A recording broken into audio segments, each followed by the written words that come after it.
Friends, मैं हूं शिफाली बिरदरवाल और आप देख रहे हैं कंसल्टीज विद क्लियर टेक्स्ट। जीएसटी का अगर मैं बोलूँ तो अब तक का सबसे बड़ा चेंज जिसके बाद आपके लिए बिजनेस करना और ज़्यादा मुश्किल हो जाएगा। कंसिस्टेंटली हम लोग गवर्नमेंट से रिक्वेस्ट करते जा रहे हैं कि प्रोविज़न्स को थोड़ा सा लाइट किया जाए, बट आज के जो प्रोविज़न्स हैं जो 94/2020 नोटिफिकेशन के द्वारा इशू किए गए हैं और इसके द्वारा जो हमारे सीजीएसटी के रूल्स थे, सीजीएसटी रूल्स में चेंज किया गया है थ्रू 14th अमेंडमेंट रूल 2020 के द्वारा। अब ये चेंजेस क्या हैं, आपको ये वीडियो लास्ट तक देखनी है। मैं कभी नहीं बोलती लास्ट तक देखने के लिए, बट स्पेशली इस वीडियो में इसलिए बोल रही हूँ क्योंकि एक्चुअली में चेंजेस बहुत सारे हैं और बहुत स्ट्रिंजेंट भी हैं। सबसे पहला जो चेंज है वो रिलेटेड है रजिस्ट्रेशन से रिलेटेड।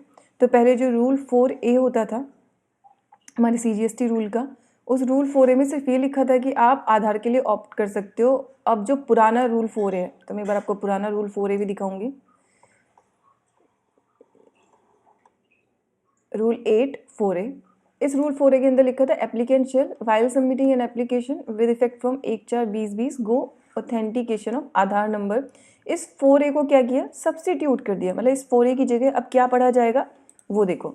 अब इस 4A की जगह पढ़ा जाएगा कि every application made under rule 4 shall be followed by biometric based Aadhaar authentication and photograph. यानी कि अब आपको जो ऑथेंटिकेशन कराना है वो भी आपको बायोमेट्रिक बेस्ड कराना है आधार ऑथेंटिकेशन। वो कब से होगा अभी ये नहीं पता। सबसे इंपॉर्टेंट चीज़ देख लीजिए पहले ही, यहाँ पे लिखा है कि एप्लीकेबल कब से होगा, with effect from a date to be notified. तो अभी ये नोटिफाई हुई नहीं है डेट। जनरली अगर कुछ नहीं लिखा होता तो जो नोटिफिकेशन की डेट होती है उसी डेट को माना जाता है कि वो उसी से एप्लीकेबल है। लेकिन जब नोटिफिकेशन में स्पेसिफिकली कोई डेट दी जाती है या ये लिखा जाता है कि from the date to be notified, तो वो उस डेट से जब नोटिफाई की जाएगी या वो जो डेट दी गई है उससे एप्लीकेबल होता है। यानी कि अभी ये एप्लीकेबल नहीं है लेकिन एप्लीकेबल तो होना ही है कह रही है। तो आपको क्या करना पड़ेगा, बायोमेट्रिक बेस्ड अपना आधार ऑथेंटिकेशन करवाना पड़ेगा फोटोग्राफ्स के साथ, अनलेस आप एग्जेम्प्टेड ना हो। एक कैटेगरी होती है एग्जेम्प्टेड की, जो अभी तक इसमें कुछ प्रिस्क्राइब नहीं किया गया है 25(6)D के अंदर। या आपको क्या करना पड़ेगा, आपको अपने बायोमेट्रिक इन्फॉर्मेशन, अगर आप आधार ऑथेंटिकेशन नहीं करा रहे बायोमेट्रिक, तो आपको क्या करना पड़ेगा, अपनी बायोमेट्रिक इन्फॉर्मेशन, फोटोग्राफ, वेरिफिकेशन और सारे केवाईसी डॉक्यूमेंट जो हैं वो आपको नोटिफाई करवाने पड़ेंगे। कहाँ से, इन्होंने कहा है कि अगर आप इंडिविजुअल हो तो आपको सिर्फ अपने कराने हैं, लेकिन अगर इंडिविजुअल जैसे कंपनी है तो डायरेक्टर्स के सबके, पार्टनरशिप फर्म है तो सबके, उस तरीके से आपको कराने पड़ेंगे। राइट, तो आपको क्या करना पड़ेगा, सारे ओरिजिनल डॉक्यूमेंट्स की कॉपी के साथ अपनी केवाईसी और सारे डॉक्यूमेंट्स जो आपने अपने REG1 के साथ सबमिट किए हैं, फैसिलिटेशन सेंटर जो होगा, जो नोटिफाई करेंगे कमिश्नर, वहाँ पे जाके आपको कराना पड़ेगा। और अगर आप वहाँ पे नहीं कराते तो क्या होगा, आपका फिजिकल वेरिफिकेशन किया जाएगा। वो रूल्स में ऑलरेडी दिया हुआ है सीजीएसटी रूल्स के अंदर, रूल 9 के अंदर, तो वो आपका फिजिकल वेरिफिकेशन के लिए प्रोसीड करेगा। अच्छा, पहले जब हम रजिस्ट्रेशन लेते थे तो रजिस्ट्रेशन के लिए रिप्लाई देने का, अगर कोई मतलब डेफिशिएंसी है तो उसके लिए बताने का, जो रजिस्ट्रेशन उसको ग्रांट करने के लिए 3 दिन का टाइम दिया जाता था। अब वो 3 दिन की जगह 7 डेज कर दिया गया है, यानी कि 3 दिन की जगह 7 दिन के अंदर रिप्लाई दिया जा सकता है। और अगर उसके बाद भी, डेफिशिएंसी बताने के बाद भी आप कोई रिप्लाई नहीं देते हो तो फिर आपका क्या होगा, आपका फिजिकल वेरिफिकेशन किया जाएगा और जो भी उनको लगेगा उस हिसाब से वो करेंगे। अच्छा, 30 डेज़ की टाइम लिमिट है। अब अगर इन 7 दिनों के अंदर भी कोई रिप्लाई नहीं आता और उसके बाद 30 दिन के अंदर भी आपको रजिस्ट्रेशन ग्रांट नहीं किया जाता, तो आपका जो रजिस्ट्रेशन है उसको डीम्ड रजिस्टर्ड मान लिया जाएगा आपको। ठीक है जी, एक बार पढ़ते हैं। ये जो 5C था ये पहले भी था, लेकिन पहले इसमें 7 की जगह 3 दिन था, राइट, लेकिन अभी 7 डेज हो गया है। तो अगर वो कोई एक्शन नहीं लेता, he fails to take any action, 7 दिन के अंदर अंदर 7 वर्किंग डेज लिखा हुआ है, यानी कि छुट्टियां नहीं इंक्लूड करेंगे इसके अंदर, और 30 डेज के अंदर अंदर अगर वो पूरा आपको एप्लीकेशन में जैसे आपने रिप्लाई दे दिया, आपको रजिस्ट्रेशन सर्टिफिकेट नहीं इशू करते हैं, या डेफिशिएंसी है तो डेफिशिएंसी भी उनको 7 दिन के अंदर बतानी है, तो आपका रजिस्ट्रेशन जो है उसको डीम्ड रजिस्टर्ड मान लिया जाएगा, यानी कि डीम्ड अप्रूव्ड मान लिया जाएगा। ध्यान रखिए प्रोविजन पहले भी था, लेकिन जहाँ तक मेरे को ध्यान है शुरू में जीएसटी रजिस्ट्रेशन महीनों में आए हैं, लेकिन मुझे नहीं दिखा कि किसी का उन्होंने कभी डीम्ड रजिस्टर्ड किया हो। बट प्रोविजन के अंदर चेंज आया है तो वो मैं आपको स्पेसिफाई कर रही हूँ। इसके बाद जो दूसरा बड़ा चेंज आया है वो आया है रूल 21 के अंदर। रूल 21 के अंदर कुछ प्रोविजंस दिए गए हैं। एक बार पहले मैं आपको पुराना रूल 21 भी दिखा देती हूँ कि क्या था, ताकि आप उसको एक बार याद कर पाएँ कि ओरिजिनल प्रोविज़न था क्या actually. This is rule 21। Rule 21 बताता है कि रजिस्ट्रेशन कब, कैंसिल हो सकता है। आपको पता है कि सेक्शन 29 हमें बताता है कि रजिस्ट्रेशन कब कब कैंसिल होगा, और उसी के साथ में जो रूल 21 है वो प्रिस्क्राइब करता है कि किस किस केस में आपका रजिस्ट्रेशन कैंसिल किया जा सकता है। तो इसमें जो ऑलरेडी कवर्ड थे, ये 4 केसेस कवर्ड थे। ये मैं आपको पुराने वाले दिखा रही हूँ भी, इसके अंदर ऑलरेडी ये 4 केसेस कवर्ड थे। एक तो ये कि अगर आप कोई बिजनेस नहीं कंडक्ट करते हैं अपने प्लेस से, आप इनवॉइस देते हैं विदाउट सप्लाई, वायलेशन करते हैं इसका, या वायलेशन करते हैं 171 जो है हमारा सेक्शन उसका, या फिर आप वायलेट करते हो 10A के प्रोविज़न, रूल 10A के प्रोविज़न, तो आपको कैंसिलेशन हो सकता है। इसी के अंदर कुछ नए इंस्टेंसेस भी ऐड कर दिए गए हैं। क्या क्या, ये आपके लिए बहुत ज़रूरी है पढ़ना। अगर comparison of return furnished by the person under section 39 with the detail of GSTR 1, the details of inward supply derived on the basis of outward supplies furnished bye their suppliers in form GSTR 1 or such other analysis as may be carried out in the recommendation of council shows that there are significant differences or anomalies indicating contravention of the provision of the act or the rules made thereunder leading to the cancellation of registration of said person, his registration shall be suspended and said person shall intimate in form REG 31। तो ये कह रहे हैं कि अगर आपकी GSTR 1 का data आप जो रिटर्न फाइल करोगे 3B, उससे 3B आप अगर GSTR 1 अपनी और वो GSTR 1 जो आपके सप्लायर्स ने फाइल किया, मतलब इनपुट टैक्स क्रेडिट तो सप्लायर की रिटर्न के हिसाब से और टर्नओवर अपनी रिटर्न के हिसाब से अगर आपकी मैच नहीं करती है, तो कह रहे हैं कि इसके लिए आपका रजिस्ट्रेशन कैंसिल किया जा सकता है और पहले उसको क्या किया जाएगा, सस्पेंड किया जाएगा। तो फॉर्म REG 31 उसके लिए इशू किया जाएगा। अच्छा, एक इंपॉर्टेंट प्रोविजन मुझसे छूट गया, सिंगल लाइन का था, इसलिए ध्यान रखिए। पहले सस्पेंशन के लिए आपका रजिस्ट्रेशन कैंसिल करने के लिए जो लाइन लिखी थी वहाँ पे लिखा था after affording set person opportunity of being here. ये बहुत बहुत ज़रूरी प्रोविज़न है। रूल 21 पे मैं आपको लेके जा रही हूँ। Rule 21A suspension of registration की बात करता था, और आप देख रहे हो कि ये कह रहा है where a registered person is applied for cancellation the registration shall be, sub part 2 के अंदर होगा, where the proper officer has reason to believe that a registration of a person shall be liable to be cancelled under section 29 or rule 21 he may after affording the said person a reasonable opportunity of being here suspend कर सकता है। लेकिन इस line को उन्होंने अब हटा दिया है। अब इसका मतलब क्या है कि आपका अगर रजिस्ट्रेशन सस्पेंड करना है तो प्रॉपर ऑफिसर आपको बताएगा भी नहीं, आपको बुला के पूछेगा भी नहीं कि तुम्हारा रजिस्ट्रेशन क्यों सस्पेंड नहीं कर दिया जाए। I will say worst provision ever कि आप किसी का रजिस्ट्रेशन कैंसिल कर रहे हो जहाँ लॉ में लिखा है कि अपॉर्चुनिटी ऑफ बीइंग हियर्ड दिया जाना चाहिए, उस लाइन को हटा के बोल दे कि अपॉर्चुनिटी ऑफ बीइंग हियर्ड नहीं दी जाएगी। वो कह रहे तुम्हें बुलाएंगे ही नहीं डिपार्टमेंट, सीधा उठा के तुम्हारा सस्पेंशन मारेंगे। तो भैया अब रिटर्न आप मजाक मजाक में फाइल नहीं कर सकते। और जो मैंने आपको नए ग्राउंड्स बताए हैं उसके अंदर रूल 21 के अंदर, एक तो आप रूल 21 के अंदर एक इम्पॉर्टेंट चेंज है, मतलब अगर आपने इनपुट टैक्स क्रेडिट सेक्शन 16 की वायलेशन में लिया है तो आपका रजिस्ट्रेशन कैंसिल हो सकता है। सोचिए, रजिस्ट्रेशन कैंसिल करने की बात नहीं होती थी अब तक ITC के लिए, लेकिन अब आपका रजिस्ट्रेशन भी कैंसिल हो सकता है।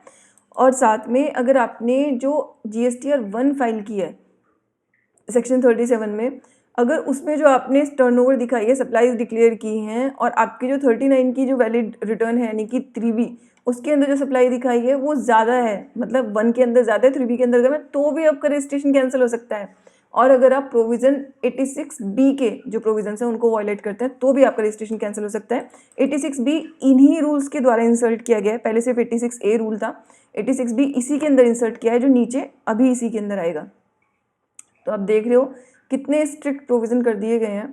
सो रूल 21A हम लोग ऑलरेडी कवर कर चुके हैं। तो एक तो आपको अपॉर्चुनिटी ऑफ बीइंग हियर्ड अब नहीं दी जाएगी, और अगर कंपैरिजन में आपके मैच नहीं कर रहा है, मतलब आपके 1 और 3B के अंदर और आपके ITC के अंदर बहुत ज़्यादा डिफरेंसेस हो रहे हैं, तो आपको बुला के पूछेंगे वो, और बुला के पूछेंगे भी नहीं, कॉमन पोर्टल पे आपका रजिस्ट्रेशन कैंसिल करके आपको बस बता देंगे कि भैया ये आपका कैंसिल हो गया। लेकिन इस केस में सिग्निफिकेंट डिफरेंसेस होने ज़रूरी हैं।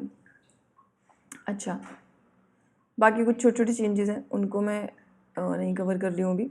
ओके, इसके कुछ एक्सेप्शंस बनाए हैं इन्होंने कहा है कि जिसका रजिस्ट्रेशन सस्पेंड किया गया है या सब रूल में 2A shall not grant any refund under section 54। तो ये तो बोल दिया कि भाई अगर आपका रजिस्ट्रेशन सस्पेंड हो गया तो आपको 54 में कोई रिफंड है तो वो भी नहीं मिलेगी। मतलब बहुत ही ख़राब प्रोविज़न है कि रिफ़ंड क्यों नहीं मिलनी चाहिए। अगर किसी का आपने रजिस्ट्रेशन भी सस्पेंड किया है लेकिन उसकी रिफ़ंड बनती है, आप ये बोलो कि उसकी रिफ़ंड अगर बनती है तो उसको होल्ड किया जा सकता है प्रॉपर इंक्वायरी तक, लेकिन आप उसकी रिफ़ंड ग्रांट ही नहीं करोगे। थिंक, अब आपका रजिस्ट्रेशन भी कैंसिल होगा, रिफ़ंड भी ग्रांट नहीं की जाएगी। देन एक प्रोविजो उन्होंने इसके अंदर ऐड किया है, proviso the suspension of registration under this rule में भी रिवोक्ड। अच्छी बात है कि उसको रिवोक किया जा सकता है, लेकिन आपको पता है कि जब आप प्रॉपर ऑफिसर से रिवोक कराने जाओगे तो क्या होगा, बोलने की मेरे को ज़रूरत ही नहीं है। मैं मतलब गवर्नमेंट को रिक्वेस्ट कर रही हूँ कि यार इंस्पेक्टर आज खत्म करो, और वो बढ़ाते जा रहे हैं। In sub rule 3 after the words in bracket to show cause issued under sub rule the words in bracket figure और अंडर सब रूल 2A और 2(1)A शैल बी इंसर्टेड। तो छोटा सा एक चेंज है बस। Then rule 36। अब rule 36 के अंदर सबसे तगड़ा और सबसे खतरनाक प्रोविजन फिर से आया है। इन्होंने कहा कि पहले तो जो अपलोडेड वर्ड था उसको चेंज कर देंगे फर्निश से। तो यानी कि अब सिर्फ अपलोड करने से काम नहीं चलेगा, आपको ये तो IFF के थ्रू उसको फर्निश करना पड़ेगा। अच्छा, एक अच्छा चेंज भी है।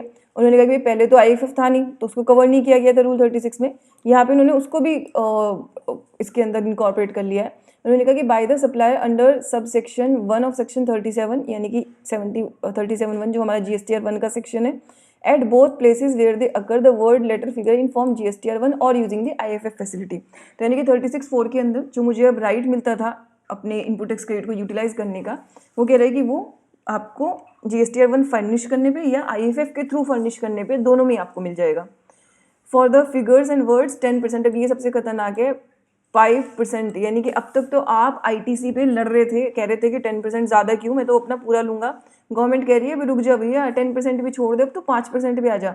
और मेरे को पूरा यकीन है कि कुछ दिनों बाद ये 5% भी यहाँ से ख़त्म होने वाला है, 5% भी एप्लीकेबल नहीं होने वाला है। आप जितना सिर्फ आपका रिफ्लेक्ट होगा उतना ही क्रेडिट ले पाएंगे फ्यूचर में, लेकिन चलो 5% की लिमिट अभी भी दी गई है। अब रूल 59 के अंदर क्या इंक्लूड किया गया है भैया, पहले देखते हैं पुराना रूल 59 क्या था, क्योंकि सब लोगों को तो याद होगा नहीं कि पुराने रूल्स के अंदर कहाँ पे क्या था। Let's go to rule 59। ये CGST का अमेंडेड रूल्स है जो आप अभी देख रहे हैं।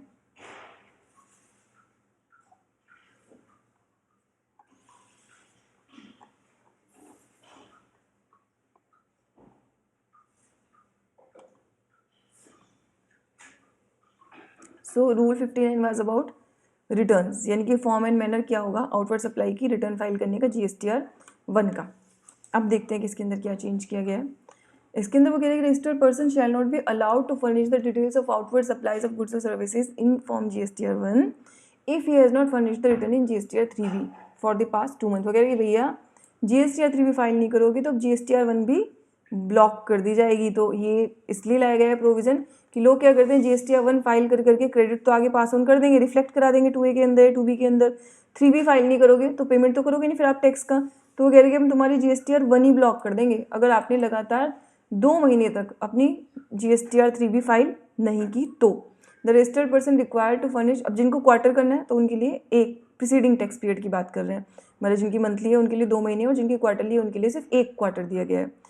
Registered person who is restricted from using the amount available in electronic credit ledger to discharge his liability towards the tax in excess of 99% of such tax।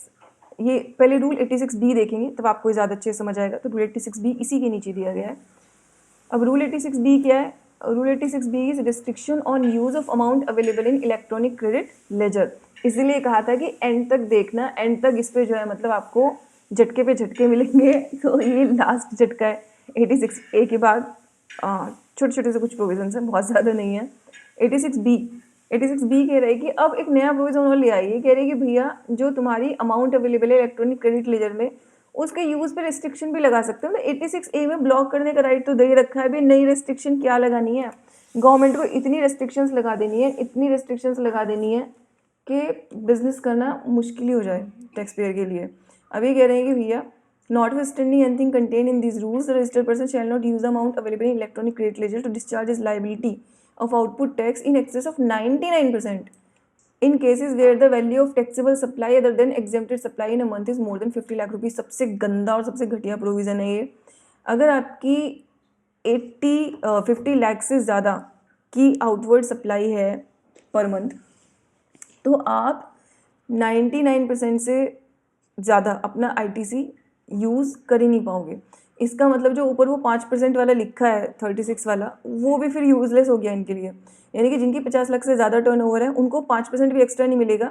आप तो क्या कर पाओगे, इलेक्ट्रॉनिक क्रेडिट लेजर की अमाउंट सिर्फ 99% तक, यानी कि कह रहे कि 1% तो आपको टैक्स कैश लेजर से पे करना ही पड़ेगा। तो जिन लोगों की 50 लाख से ज़्यादा की टर्नओवर है per month.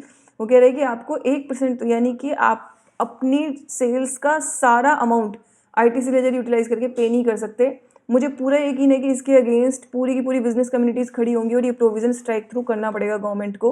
How can you force someone कि भैया आप आईटीसी लेजर की बजाय मतलब आईटीसी लेजर आप यूज़ नहीं कर सकते। काफ़ी सारी इंडस्ट्री में ऐसा होता है कि परचेजेस इतनी ज़्यादा होती हैं या स्टॉक लगा के रखना पड़ता है कि आईटीसी पूरा का पूरा यूटिलाइज होता है, और कोई इंडस्ट्री अगर लॉस मेकिंग है तो आप ज़बरदस्ती उससे कैश पे कराओगे टैक्स का।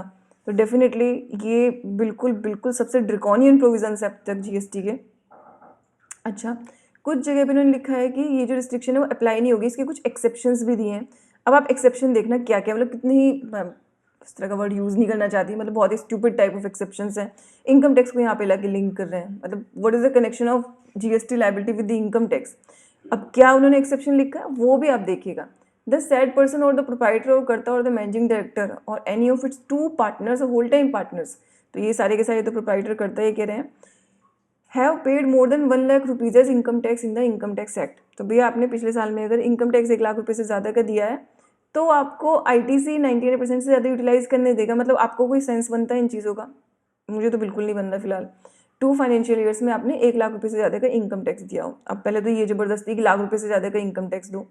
अच्छा, the registered person has received an amount of refund of more than 1 lakh rupees, किसमें? सेक्शन 3 जो आपका सब सेक्शन 54(3) है उसके प्रोविजन में। ये दोनों की दोनों जो रिफंड है मैं आपको बता दूं, ये जीरो रेटेड सप्लाई की और इन्वर्टेड रेटेड सप्लाई के लिए जो आईटीसी का रिफंड होता है उसको कवर करता है। तो 1 लाख से ज़्यादा की अगर आपने वो रिफंड लिए तो भी आप पे एप्लीकेबल नहीं होगा, क्योंकि आप देखो ना फिर तो बहुत ही खतरनाक हो जाता है। जिसका पहले ही इन्वर्टेड रेटेड है और उसको जितना आईटीसी यूटिलाइज हो सकता है तुम उतना भी मत करने दो, तो वो तो बेचारा मारा ही जाएगा। तो जो पहले ही आईटीसी का रिफंड ले रहा है इन्वर्टेड होने के कारण, उस पर भी एप्लीकेबल नहीं होगी, और जो लोग जीरो रेटेड सप्लाई का रिफंड ले रहे हैं उन पर भी अप्लाई नहीं होगी।